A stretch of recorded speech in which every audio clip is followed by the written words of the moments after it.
Talking a little bit of politics, we are about a month away now from Michigan's primary. We're watching everything that's happening around the rest of the country. All right, I'm going to start with you, Stephen. What are you thinking?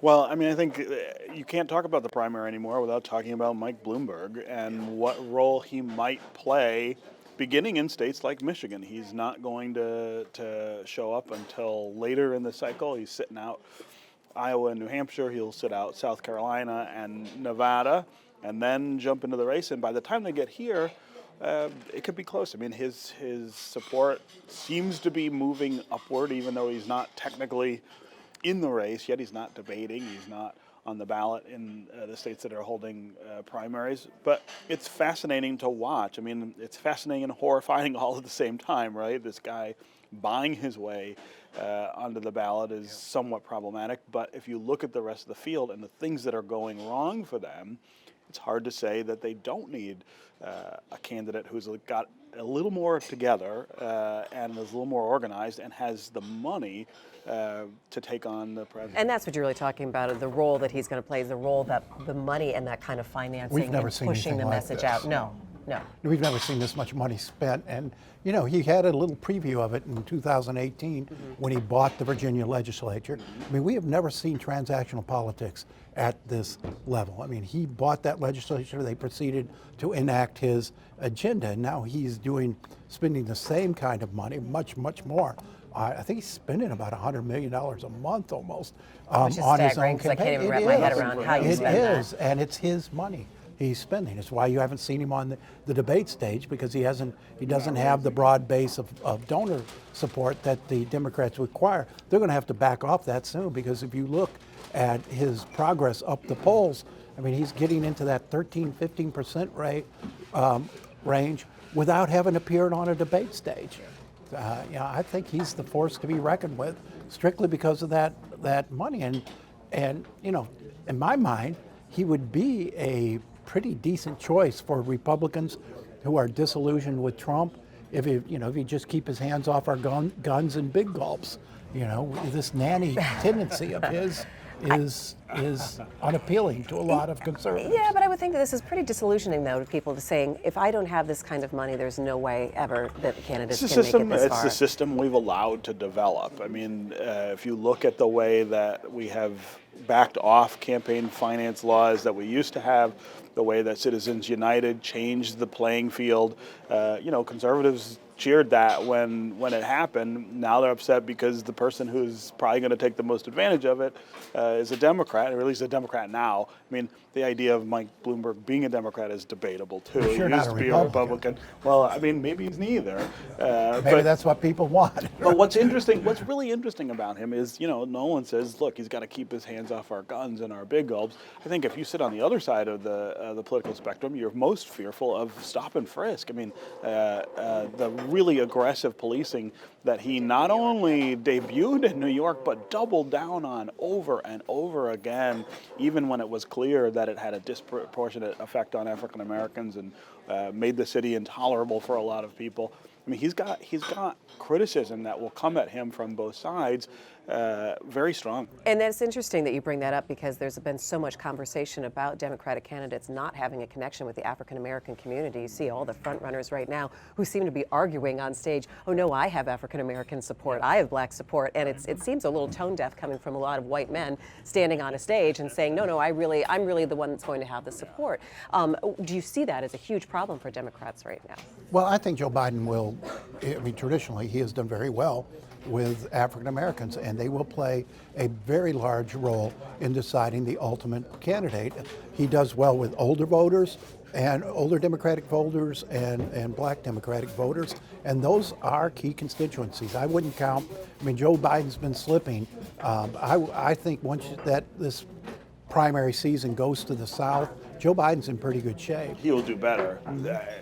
Presumably, he will do better. I think he will if he can hang on. The problem is you have to not get wiped out in those early contests, because that does tend to affect turnout in those later states. So let me ask you about this then. So with all the fits and starts of the early primary states, do you think that we're going to see a change or a move up of where Michigan lies in the entire primary rollout of states?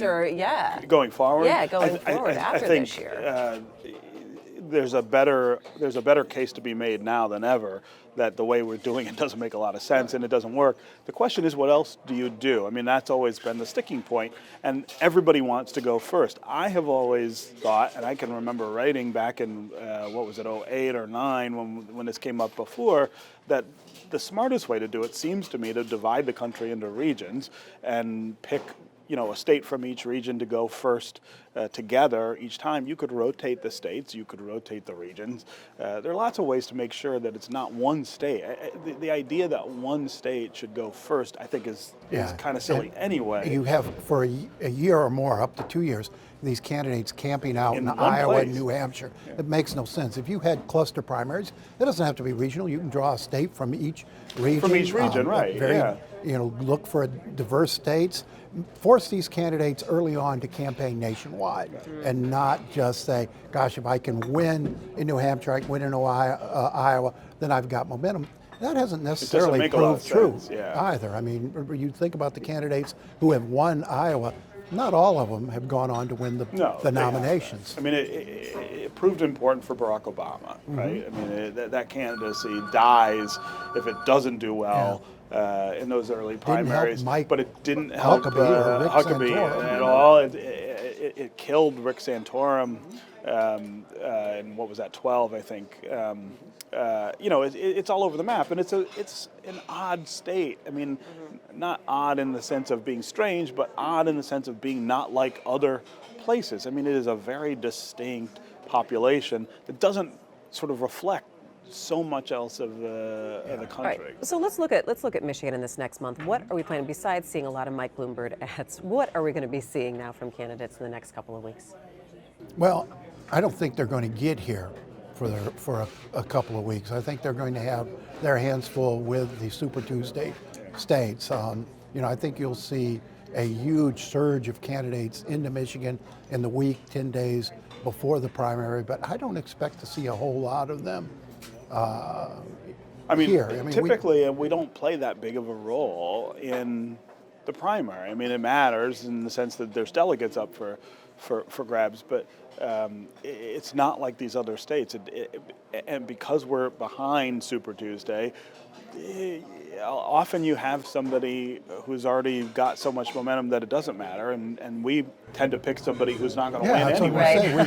We are so eccentric in our primary choices. But Bernie Sanders, John McCain. On both sides of this. On both sides of the political spectrum. But I think that argues so strongly for Bloomberg here. I mean, I think it would be really interesting if he didn't win in Michigan, both given that history and given the amount of money he's already focused on this state. And what will Republicans do here? I mean, will they cross over? Because I mean, they don't have a real primary.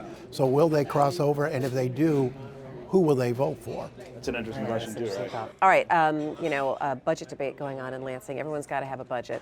So tell us about ours and what the governor has put out. Stephen, what do you think, and what's notable standing out right now? So when I saw the budget, one of the first thoughts I had was that this was the budget that we were supposed to see from Rick Snyder in that late second term, right? When he won in 2010, he talked about how there was time to tighten the belt and do some things to get the economy going again, grow jobs, and then there would be an investment agenda, and that some of the cuts that he'd made to things like education and higher ed and other things like that would go back. He never did that, and I think it's a real shame that he didn't. He had reasons why. I think in the end he set the state back by not doing it.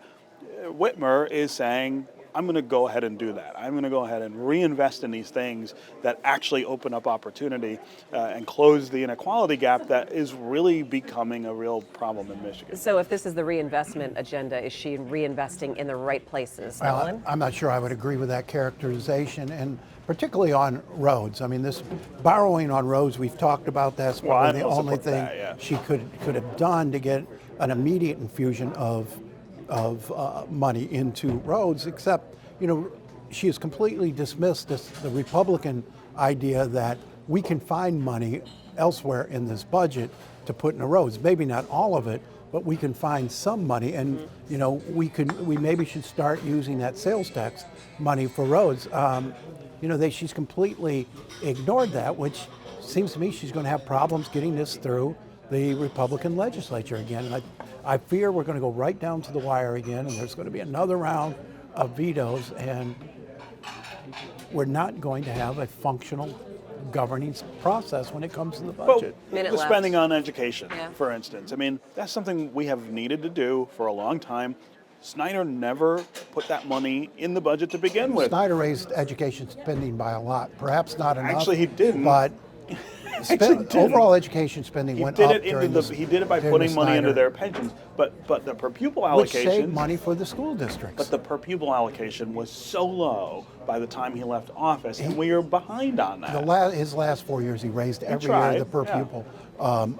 allocation, and taking care of that pension allocation. If she moves It's not a small away thing. from that, I mean, that puts no school question. districts in a lot of trouble. But you have to also bring with it some spending accountability. Are we just going to spend more money to get the same results? Because our results are pretty dismal. And so what are we going to do in terms of making Chicken sure and we're egg. Are spending they bad money because better? of the money, or is the money going to make them better? All right, well, we're going to have to leave it there and keep watching and waiting. All right, thanks so much, guys.